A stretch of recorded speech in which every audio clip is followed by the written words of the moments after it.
I love Fiji. In fact, I had the privilege of living there a number of years ago at the age of 15 and attending school. And in recent years, I've been able to re-engage, particularly with women's issues and the abuse of women and the destruction of pornography too.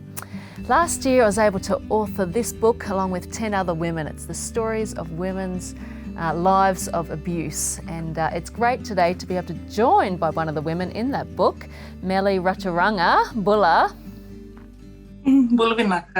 Great to be with you today, all the way from Fiji. Now, Mele, your story is chapter 5. Naomi, yes. We have changed the names because not everyone wanted their names, but you've been happy to just come out and share your story freely. What made you put your story in writing for this book? So around that same time that you had opened up and allowing people to tell the story, I had just finished this God Speaks prophetic seminar. And with the training seminar, it taught us to, with matters of the heart to, for cleansing. Mm-hmm. So we had to go home and pray about how, matters of the heart, things that you've hidden or buried inside you that you've been watering all these years, and, just to deal with them.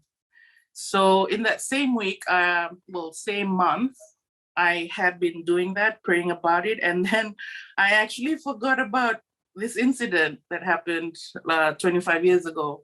I had buried it so deep that I forgot it happened.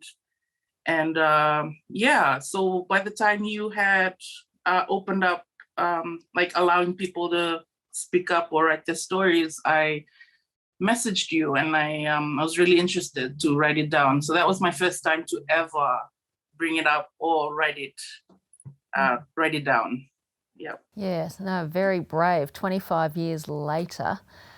So in the book you talk about at the age of 9, and we're not going to go into it too much because we want people to read the book. But at the age of 9, you went to your next door neighbours, like a lot of girls do, and you had a sleepover with a friend there, where during the night the friend's father sexually molested you. So how did that impact you growing up all those years? Even though you stuffed it down, did it still have a negative impact on your life? Yes. Thinking back now, because of that incident, it made me, become a troubled, rebellious teenager kid. After that incident, I felt unworthy or dirty, or a lot of self-condemnation. And growing up, I just I had this hatred inside me. I was always angry. I was overprotective over friends, and not normally, but then overly. So it was a lot of emotions dealing with it that I realize now that I hadn't then, but ever since, being a child and then something like that happens, it just changes everything, really. No, it sure does, especially the age of 9. You don't fully understand what's going on and why suddenly your boundaries have been violated. And it's hard to process all of that. And then on top of that, also the perpetrator cornered you and threatened you, like so many do, that if you said anything, he would hunt you down and kill you. That's a huge weight for a 9-year-old girl to carry. That is so true. Yeah, I still remember that like it was yesterday. Every child, if you get threatened like that, I was in total shock. I didn't know, how to react. Or, his daughter, we were the same age. So I had a lot of questions. I was just so confused. Yeah. Yeah, no. And a lot of fear. You talk about then having nightmares because you're just living in fear. Yes, because I wanted to tell my parents so bad, but I was so scared. Maybe he's outside standing there waiting for me to tell them or something and then just come kill us all or something. Yeah. It was just living in fear until I, decided to just tell mom. Yeah, yes, you eventually did. But I mean, you were still obviously living next door to this man. You were seeing him quite often, were you? You'd pass him down the street. Yes, around the corner from where we lived in the neighborhood. I'd see him and his family. And I guess my friend wondered why I stopped hanging out with her, because, I mean, they had a lot of children, and I'd see them around, but I'd always just, run inside the house because I was so ashamed, and it's not even my fault, right? So yeah, a lot of fear. And when I told my mom, I made her promise me first, like, not to tell my dad. But when she told my dad, then, obviously that broke my trust with mom. So it affected a lot of, mother and daughter relationship. So that's why I just became so rebellious and confused and, not dealing with the issue. I'm sure you understand now why your mum would have told your dad. Right. Yeah, it's huge. So let's come forward 25 years to where you feel like God's challenging you to look at those areas that you've suppressed in your life, which is great, which is so important. Have you experienced over the past year, as you've written this down, and I know you've been sharing vocally with your friends, have you experienced a certain amount of healing and freedom in just coming forward about your story? Oh, I feel light as a feather. It just made me, looking back now after writing it out, I'm like, I'm so much more open and, aware of, these situations is common here. And the fact that I want to keep helping those that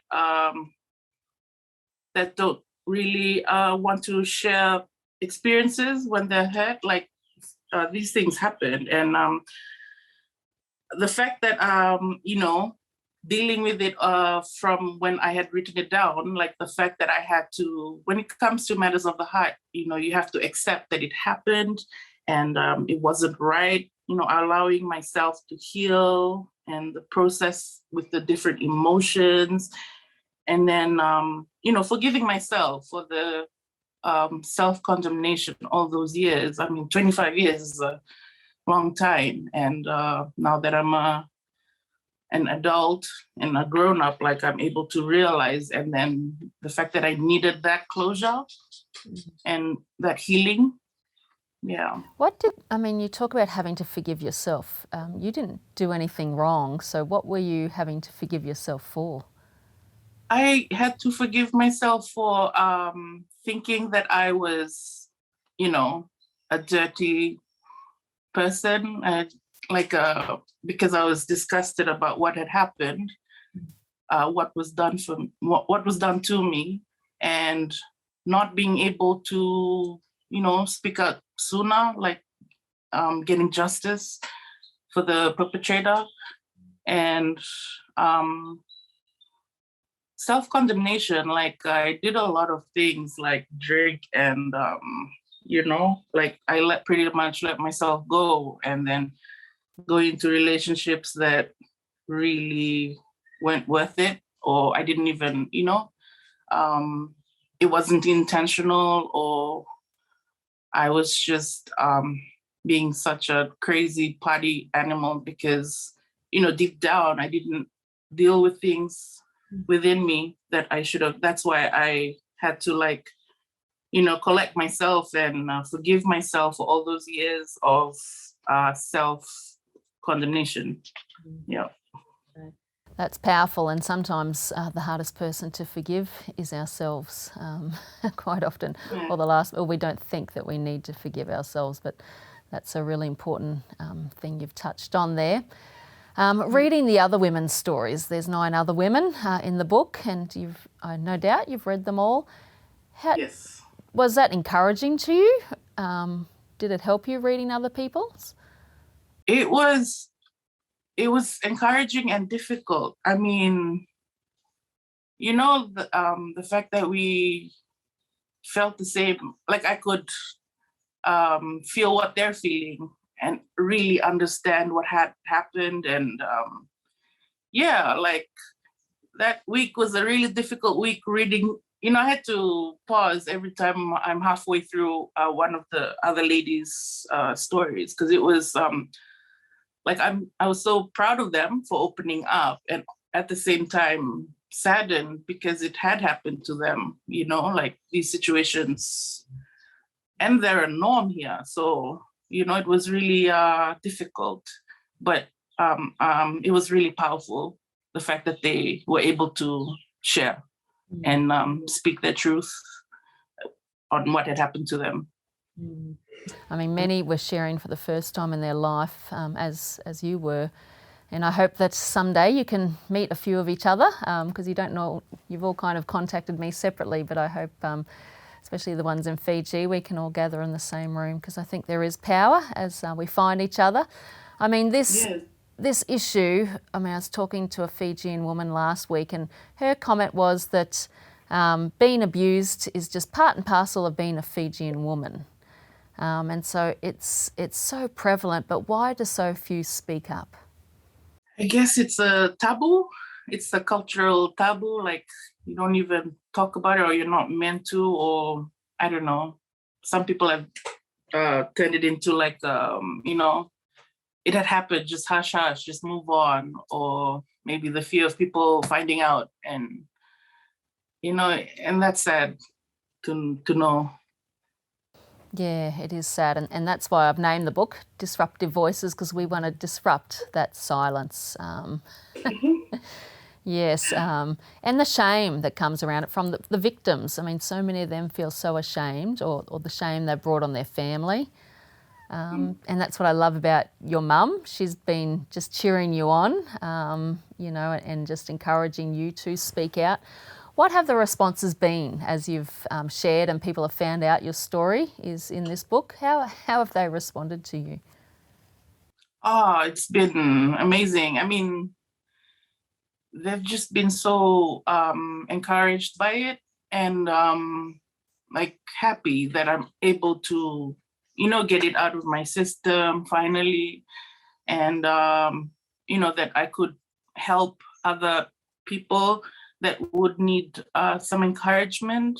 And even though, they're saddened about it happened, what had happened, but they're happy that I came out and spoke up, which is so needed. So that's all I've been doing ever since the book, you sent me the book. So I'm always sharing to people or telling them, I'm chapter 5, Naomi, check it out. And then, yeah. Yes, I hope you like the name, Naomi. My editor chose the names. I love that name. Thank you. Well, it's a great biblical name. I would just want to give my editor, Leigh Kentucky, my ex-classmate from ACS, credit. She edited the book, which wasn't easy reading for her, having to go through over every line and all their grammar. But she's done a brilliant job there as well, and she chose your name. So I honour her.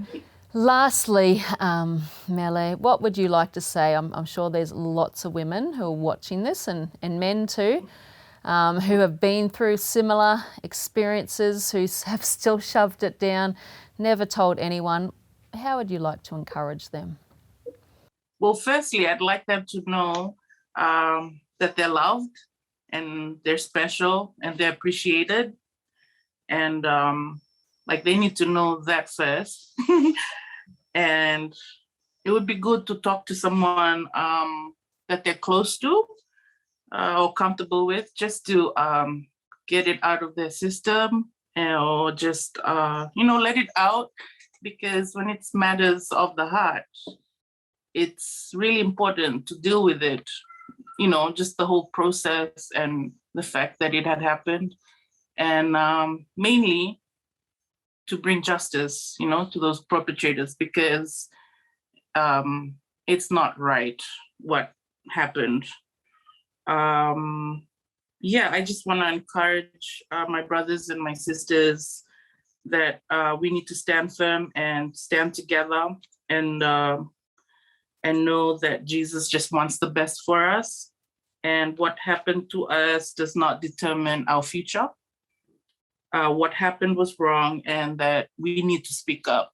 So yes, we need to encourage each other to speak up, basically. So thank you, Pastor Letitia, for allowing me to speak up.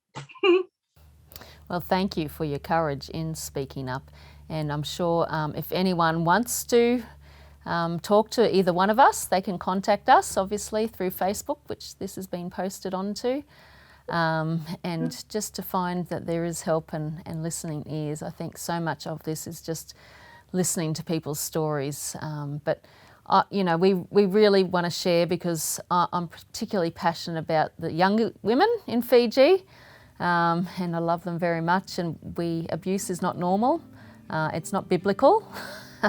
Just because the Bible says the man is the head, it doesn't mean he gets to be abusive in any way, shape or form. And it grieves God and his heart, and so it's important that we speak up and confront it and just say that it's not okay. So thank you for being a part of that, and I look forward to coming back to Fiji hopefully soon, and we can do a lot more work around this issue. So thank you, Mele. Thank you so much.